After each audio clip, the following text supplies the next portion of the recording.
भाग 8। विजया के मकान से लगे हुए बाग का इस ओर का हिस्सा बहुत बड़ा है। बड़े बड़े आम, कटहल आदि के पेड़ों के नीचे उस समय अंधेरा घना होता जा रहा था। बूढ़े दरबान ने कहा, बिटिया, तुम घूमकर सदर रास्ते से जाना ठीक होगा। विजया की मन स्थिति इन सब बातों की ओर ध्यान देने की स्थिति में नहीं थी। केवल न कहकर अंधेरे बाग के अंदर से ही मकान की ओर बढ़ने लगी। जिन दो बातों ने उसके मन को सबसे अधिक घेर रखा था, उनमें से एक बात यह थी कि इतनी बातचीत होने पर भी उस दिन व्यक्ति का नाम नहीं जाना जा सका, क्योंकि स्त्रियां के लिए किसी का नाम पूछना भद्रता या शिष्टता के विरुद्ध है। दूसरी यह है कि 2 दिन के बाद वह कहाँ चले जाएंगे। ये प्रश्न 100 बार मुंह पर आ जाने पर भी हर बार केवल शर्म के कारण बाहर न निकल सका। उस दिन व्यक्ति के संबंध में आरंभ से ही विजया को आकर्षित किया था कि वह जो भी हो खूब पढ़े लिखे हैं। गवई गांव में जन्म लेने पर भी एक अपरिचित भद्र महिला से निःसंकोच बात करने की शिक्षा और अभ्यास है। ब्रह्म समाज के अनुयायी न होने पर भी यह शिक्षा उन्होंने किस तरह कहाँ पाई, यह सोचते हुए मकान में पैर रखा ही था कि परेश की माँ ने आकर बताया। विलास बाबू बहुत देर से बाहरी बैठक में बैठे प्रतीक्षा कर रहे हैं। सुनते ही उसका मन थकान और उदासी से भर उठा। यह वही व्यक्ति है जो उस दिन नाराज़ होकर चला गया था और कई दिन बाद आया है।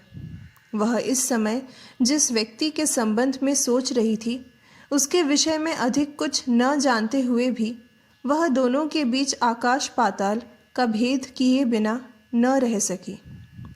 उसने थके गले से पूछा, क्या उन्हें बता दिया कि मैं घर आ गई हूँ? परेश की माँ ने कहा, नहीं दीदी, मैं परेश को खबर देने के लिए भेज देती हूँ। वह चाय पिएंगे कि नहीं पूछा था? अरे पूछा क्यों नहीं, उन्होंने कहा कि तुम्हारे लौट आने पर ही साथ साथ पिएंगे। विलास बाबू की इस घर के होने वाले मालिक हैं। यह बात नाते रिश्तेदार तक में किसी से छिपी न थी और उसी स्तर से उनके आदर सत्कार में कमी नहीं होती थी। विजया और कुछ कहे बिना ही ऊपर अपने कमरे में चली गई। लगभग 20 मिनट के बाद उसने नीचे आकर खुले दरवाजे के बाहर से देखा। विलास मेज पर झुका कुछ कागज पत्तर देख रहा था।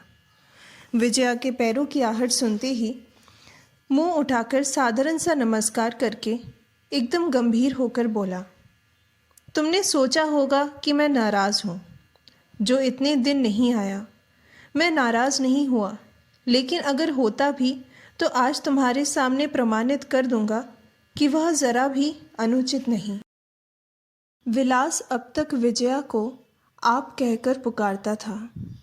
आज अचानक तुम संबोधन का कोई कारण समझ न पाने पर भी विजया का चेहरा देखकर यह अनुमान लगाना कठिन नहीं था कि उसे इस संबोधन से प्रसन्नता नहीं हुई। कुछ कहे बिना धीरे धीरे कमरे में आकर एक कुर्सी खींचकर बैठ गई। विलास ने उस ओर देखे बिना कहा, मैं सब कुछ ठीक ठीक करके अभी अभी कलकत्ता से आ रहा हूँ।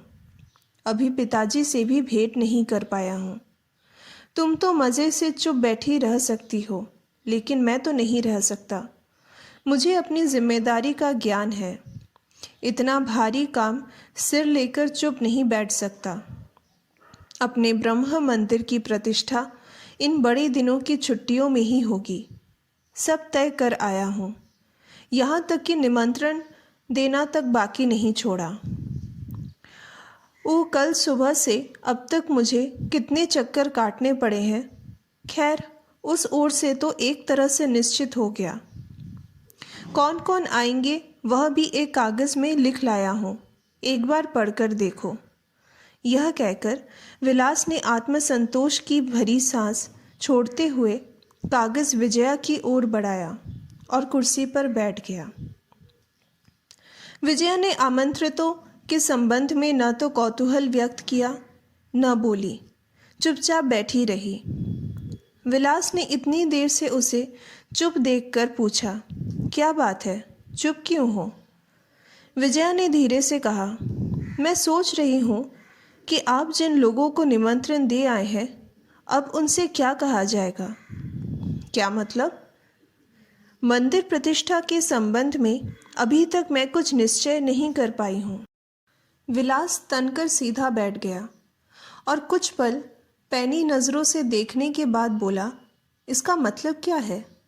क्या तुमने सोचा है कि इन छुट्टियों में न कर सकने पर प्रतिष्ठा फिर जल्दी हो सकेगी?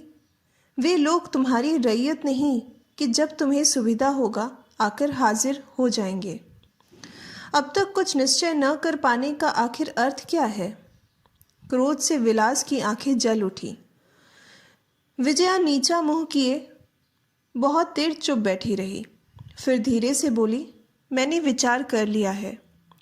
यहाँ यह सब धूमधाम करने की ज़रूरत नहीं है।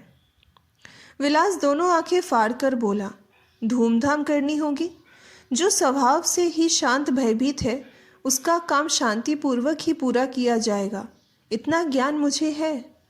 तुम्हें उसकी चिंता नहीं करनी होगी। विजया ने उसी तरह नरमी से कहा, यहाँ ब्रह्मा मंदिर स्थापित करने से कोई लाभ नहीं है, यह काम नहीं होगा।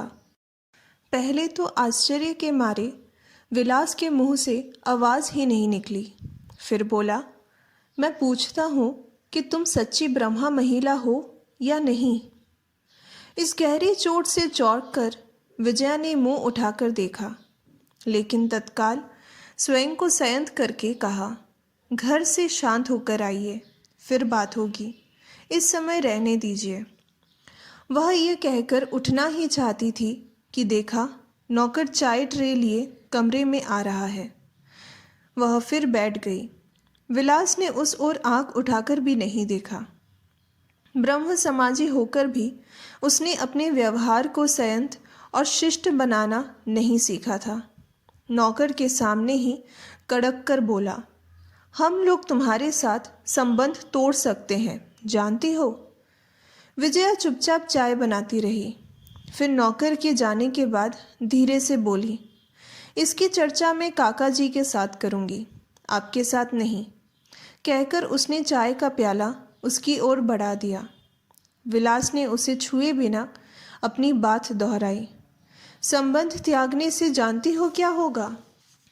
नहीं, लेकिन चाहे जो भी हो, जब आपको अपनी जिम्मेदारी का ज्ञान इतना अधिक है, तब मेरी इच्छा के बिना जिन लोगों को निमंत्रित करके अपमानित करने की जिम्मेदारी ली है, उसका भार भी स्वयं संभालिए। मुझसे हिस्सा बांटने का अनुरोध मत कीजिए। विलास ने दोनों आंखें चमकाकर जोर से कहा, मैं कामकाजी आदमी हूँ, काम से ही प्रेम करता हूँ, खेल से नहीं, यह याद रखो विजया। विजया ने स्वाभाविक शांत स्वर में कहा, अच्छा, मैं यह नहीं भूलूंगी। इस बात में छिपे व्यंग ने विलास को एकदम पागल कर दिया। लगभग चीख कर बोला, अच्छा, जिससे न भूल सको मैं वही करूँगा। उत्तर न देकर विजया चाय के बर्तन में चम्मच डुबोकर हिलाने लगी। उसे चुप देखकर विलास ने अपने को कुछ संयत करके पूछा, इतना बड़ा मकान किस काम आएगा, यह बताओ? क्या उसे यूं ही डाला रखा जाएगा? विजया ने मुंह उठाकर दृढ़ता से कहा, नहीं, लेकिन यह मकान लेना है, यह अभी तक निश्चित नहीं हुआ है। उत्तर सुनकर विलास क्रोध से अपने आप को भूल गया। जमीन पर जोर से पांव पटक कर उसने दोबारा चिल्लाकर कहा, तय तो हो चुका है, 100 बार तय हो चुका है। मैं समाज के प्रतिष्ठित व्यक्तियों को बुलाकर उनका अपमान नहीं कर सकता। यह मकान हमें चाहिए ही। तुम्हें आज मैं बताए जा रहा हूँ कि यह मैं करके ही छोड़ूंगा।